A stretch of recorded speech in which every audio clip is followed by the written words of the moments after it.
Siberia के frozen heart में एक पेजेंट पैदा हुआ था जिसका नाम था ग्रेगोरी रस्पुतिन।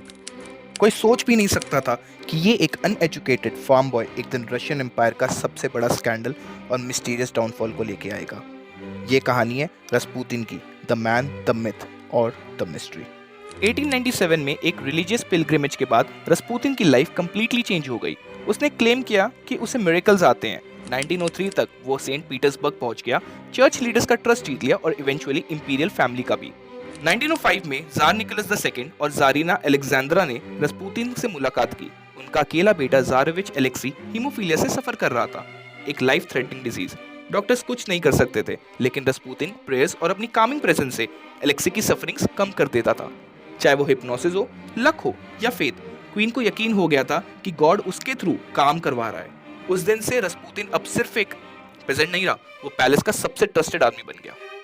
1905 से 1914 के बीच में रस्पुतिन की राइज ने रॉयल कोर्ट में फियर्स रिजेंटमेंट क्रिएट कर दिया। उसे ड्रंकनेस, विमेनाइजिंग और पर्सनल गेन के लिए इन्फ्लुएंस यूज करने का अक्यूज किया गया। कुछ नोबल्स विस्पर करते थे कि वो एरिस्टोक्रेटिक वुमेन को सेड्यूस करता है, दूसरे बिलीव करते हैं कि वो क्वीन को पॉलिटिकल पर्पसेस के लिए मैनिपुलेट करता है। ट्रुथ क्या है? हिस्टोरियंस कहते हैं कि बहुत सारे क्लेम्स एग्जैजरेटेड थे, लेकिन पॉलिटिक्स में परसेप्शन ही सब कुछ होता है। और पब्लिक की आइज में क्वीन का डिपेंडेंस एक स्ट्रेंज साइबेरियन मिथिक पे मोनार्की को वीक और डेंजरस दिखाता था। 1914 तक रस्पुतिन के लिए हेट्रेड बहुत ज्यादा बढ़ गया था। उस साल जून में खिनोया गुसेवा नाम की एक वुमेन ने रस्पुतिन को उसके साइबेरिया के घर के बाहर कन्फ्रंट किया, चिल्लाते हुए कहा, मैंने एंटी क्राइस्ट को मार दिया है। उसने उसके स्टमक में नाइफ से स्टैब किया।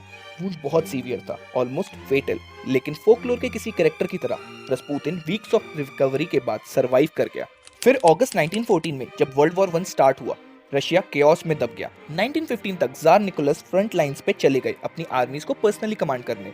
उनकी एब्सेंस में क्वीन और एक्सटेंशन में रस्पुतिन कैपिटल में अनप्रेसिडेंटेड पावर रखते थे। स्टार्विंग, वॉर वेरी पॉपुलेशन के लिए जो अपने बेटों को ट्रेचेस में मरते देख रही थी, ये एक नाइटमेयर था। एम्पायर ब्लीड कर रहा था, कोर्ट स्पिरिचुअल विजन्स में ऑब्सेस्ड लग रहा था और रस्पुतिन के गवर्नमेंट मिनिस्टर्स पे कंट्रोल की रूमर्स रेवोल्यूशन की फायर को और फ्यूल कर रही थी। 1916 के एंड तक इवन नोबल लॉयल्स रस्पुतिन के अगेंस्ट हो गए थे। दिसंबर 29, 1916 की रात को प्रिंस फेलिक्स यूसुपोव ने मोइका पैलेस में बुलाया। ये प्रिटेंस की वो यूसुपोव की वाइफ से मिलेगा। यूसुपोव के मेमोइर्स एक लेजेंडरी टेल कहते हैं कि रस्पुतिन को पॉइजन केक और पॉइजन वाइन दी, बट उसे जहर का कोई असर नहीं हुआ। फिर उसकी छाती में एक गोली मारी गई, बट वो तब भी उठ के चलने लगा। फिर उसके सर पे सीधा एक गोली और मारी गई, बट वो तब भी नहीं मरा। फाइनली उसको एक आइसी नेवा रिवर में थ्रो कर दिया, तब जाके उसकी मौत हुई। मगर ये क्रिपिंग स्टोरी फोरेंसिक एविडेंस से बिल्कुल भी नहीं मेल खाती। उसकी बॉडी में कोई पॉइजन नहीं मिला और ऑटोप्सी रिपोर्ट सजेस्ट करते हैं कि फोरहेड में एक सिंगल फेटल शॉट था जो प्रोबेबली उसे इंस्टेंटली मार दिया, वाटर टच करने से पहले ही।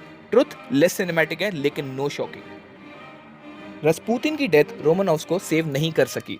3 मंथ्स के अंदर मार्च 1917 में रेवोल्यूशन ने रशिया को स्वीप कर दिया, मोनार्की गिर गई। जुलाई 1918 तक पूरी रॉयल फैमिली को एग्जीक्यूट कर दिया गया बेसमेंट में।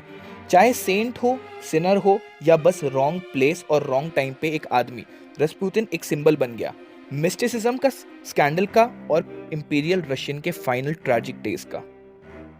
ये कहानी थी रस्पुतिन की। अगर आपको ऐसी और कूल हिस्टोरिकल वीडियोस देखनी है तो सब्सक्राइब कीजिए हिंदुस्तानी हिस्टोरियन को। मैं मिलता हूँ आपको नेक्स्ट वीडियो में।